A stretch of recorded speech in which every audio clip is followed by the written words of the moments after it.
of you know, we recently, about a year and a half ago, we moved from Connecticut to the Yucatan. And when I was outside the other day, I noticed that our pool has this like very slight covering of pollen on there. So it got to me thinking, oh, if it's pollen here, very soon all the outdoor tables at home and people's car windshields, they're going to be covered with pollen. And what does that mean, Eris? But also, isn't it funny that like we're in Mexico and there's pollen in our pool in What's March? What's really funny is that it's palm tree pollen. Like, who even knew that was a thing? So we're gonna give you a really nice allergy remedy suggestion, and I want to tell you like my story of how I kind of came upon this remedy. Kind of accidentally. Yeah. So I never had allergy symptoms at all until maybe like 7 or 8 years ago.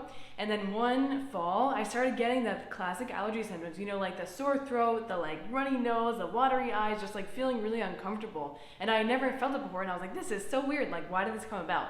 I don't know, but that's not really the point of the story.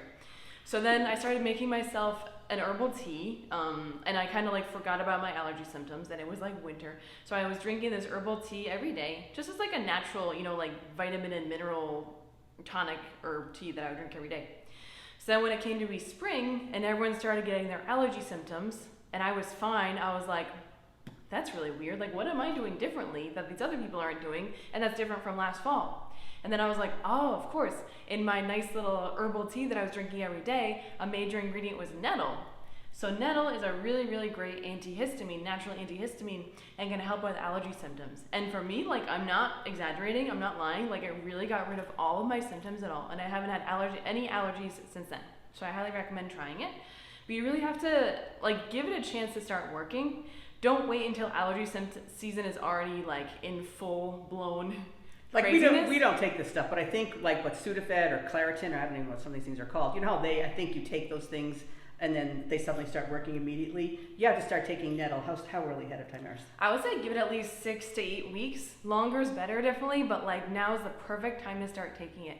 It doesn't taste bad. It just kind of tastes like if you would make like spinach into a tea. Imagine that flavor, just kind of like generically green. It's like a kind of pretty dark green color, and you can add other herbs to it.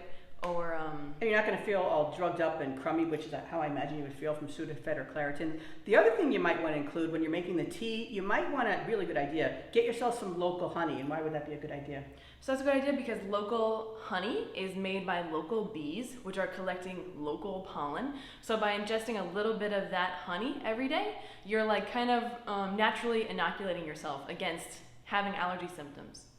And one thing I was going to say, also nettle doesn't just have allergy benefits, it has so many other benefits. It's a great nutritive tonic herb, so it'll help support pretty much every system and organ in the body as you're getting rid of your allergy symptoms too. Whenever we teach a class, nettle is always really, really high up there on Eris's favorite herbs. I would say it's my ultimate favorite herb. And we'll do more videos about nettle in the future because there's so many other things that can help. Mm-hmm. So, allergies, nettle, and as always, stay grounded.